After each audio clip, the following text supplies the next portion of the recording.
Bonjour et bienvenue dans ce nouveau In My Mailbox. Donc ça fait longtemps que je n'en ai pas fait, quelques mois même je crois, et j'ai décidé de reprendre parce que j'avais un peu de temps. Voilà, et je pense aussi que je vais reprendre les C'est lundi que lisez-vous le plus tôt possible. Donc tout d'abord les dernières nouvelles de la semaine, même si elles datent d'un peu longtemps.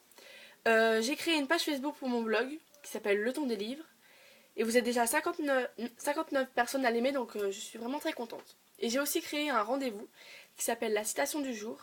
Et le but est de mettre dedans une citation que vous trouvez jolie et que vous avez envie de partager.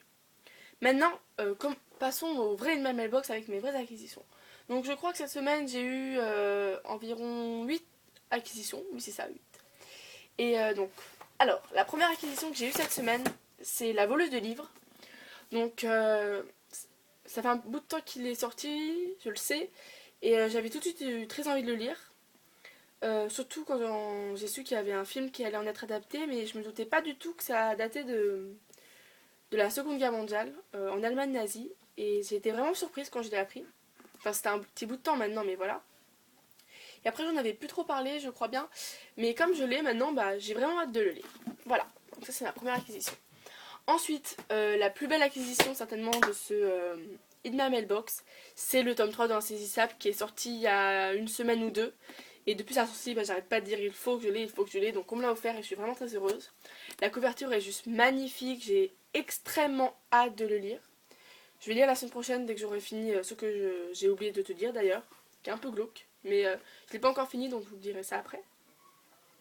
Donc voilà, j'adore la couverture, j'ai vraiment adoré les tomes 1 et 2.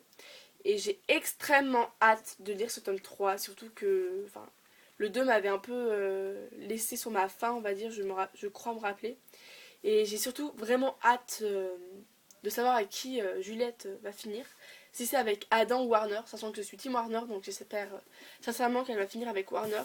Même si je serais triste pour Adam, c'est toujours le problème avec les triangles amoureux. Ensuite, une deuxième acquisition génialissime, c'est Sans âme, la bande dessinée que j'attendais depuis plus d'un an. Ce n'était encore qu'un projet lorsque j'ai appris que le livre allait peut-être être adapté en bande dessinée. Donc j'ai adoré. Voilà, je l'ai eu jeudi, je l'ai fini jeudi. Je l'ai relu au moins 2 fois depuis. Les graphiques sont juste magnifiques, la couverture est magnifique, les personnages sont exactement comme je les imaginais, c'est juste génialissime. Il y a un seul truc qui est dommage, c'est qu'il soit pas plus gros. C'est juste ça en fait. Qui dure pas plus longtemps. Un vrai coup de cœur ce livre-là. Avec vraiment de très beaux graphiques. Si on veut voir par exemple, au début il y a quelques pages couleurs. Donc on peut s'en rendre compte, par exemple là. Voilà, après par contre c'est en noir et blanc tout du long. Donc c'est vraiment bien. Donc là on peut voir Alexa. Donc la jeune fille là c'est Alexa. Et aussi le deuxième personnage qu'on adore tous, c'est Conal, le Lord Macon. Qu'on peut voir par exemple ici. Enfin on le voit un peu partout, mais par exemple ici. Je le trouvais un petit peu large au début, mais comme je me suis rappelé que c'était vraiment un loup-garou, ça m'a plus paru étrange. Donc vraiment j'ai adoré, je le conseille énormément. Voilà, il est sorti il y a pas longtemps, je crois, cette semaine. Ensuite, dans la semaine, j'ai eu la tome 1 de la trilogie new-yorkaise Cité de Verre de Paul Auster, que je dois lire pour les cours. Donc c'est assez court, hein, bizarrement. Enfin, il nous a fait tirer au sort le professeur, enfin moi j'ai pas eu le choix. Je sais pas ce qu'il voulait me tester apparemment. Je sais pas, on verra. Et j'ai hâte de le lire. Enfin, j'ai à la fois hâte, à la fois pas hâte. Hâte parce que je me demande vraiment ce que ça va être. Et pas hâte parce que, d'après le résumé, c'est pas du tout le genre de lecture que je lis moi d'habitude.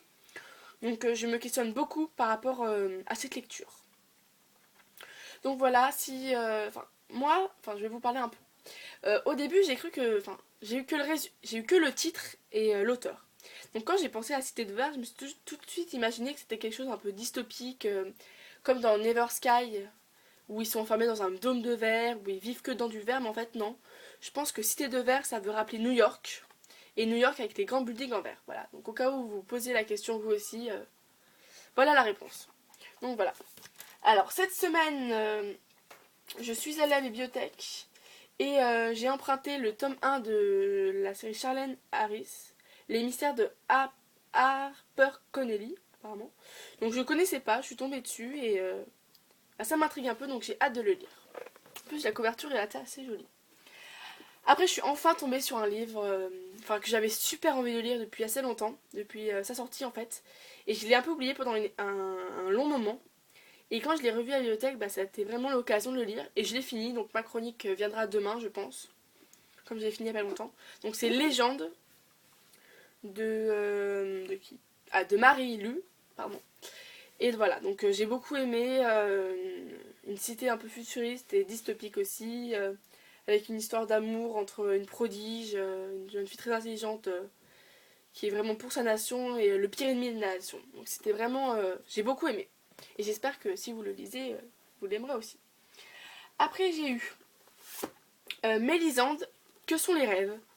Donc bah, y a mon prénom dedans, donc déjà ça m'a attiré. Et c'est aussi parce que j'ai eu un marque-page en allant chercher Cité de Verre avec justement Mélisande, Que sont les rêves? Et c'est la libraire qui me l'avait gardé exprès pour moi, donc merci beaucoup. Et quand je suis revenue de la librairie, je veux dire, bah, j'ai tout de suite dit je veux lire, bah, j'aimerais beaucoup lire ce livre, parce que le titre m'intéressait bien sûr. Et apparemment je l'avais déjà chez moi et je savais pas du tout, on l'a pas lu, il y a personne qui l'a lu. Je pense qu'on a dû l'acheter il y a longtemps, mais j'étais pas prête encore, on va dire, pour lire ça. J'étais plutôt dans les littératures jeunesse et j'avais pas eu envie de le lire. Mais maintenant que je l'ai retrouvé, bah, j'ai vraiment envie de le lire. Donc c'est à voir, je pense que je le lirai pendant les vacances. En tout cas j'ai hâte. Et une dernière acquisition qui me fait aussi très envie, c'est Comme des images. Un énorme merci aux éditions Sarbacane, donc Comme des images de la collection Exprime, on peut reconnaître grâce au petit X. Je l'avais déjà croisé sur pas mal de blogs et en librairie, et j'avais eu envie de le lire, parce que je trouvais que c'était un sujet assez intéressant et vrai en plus, dont parlait le livre. Et quand j'ai su que c'était chez l'édition Sarbacane, parce que je n'étais pas encore en début, bah, je me suis dit que c'était vraiment une occasion de le lire parce que je ne suis pas sûre que je l'aurais acheté de moi-même. Donc voilà, je suis assez contente que les éditions Sarbacane aient publié ce livre. Comme ça, j'ai pu le lire. Et donc je les remercie encore une fois de m'avoir donné la chance de les lire. Voilà, et en plus, ça a toujours des jolis marque-pages qui m'offrent à chaque fois avec un petit mot toujours très gentil. Voilà, donc c'est la fin de du In My Mailbox de cette semaine. J'espère qu'on se retrouve la semaine prochaine pour un nouveau In My Mailbox si j'ai le temps de le faire en vidéo. Oui, de toute façon, la chronique sera publiée sur mon blog, mais c'est pas sûr que j'ai le temps de le faire en vidéo. En tout cas, moi, j'espère. Donc voilà, je vous souhaite à tous une très bonne semaine de lecture et je vous souhaite aussi d'avoir de belles acquisitions cette semaine et des acquisitions surtout qui vous font envie. Voilà, au revoir et encore une fois, bonne lecture.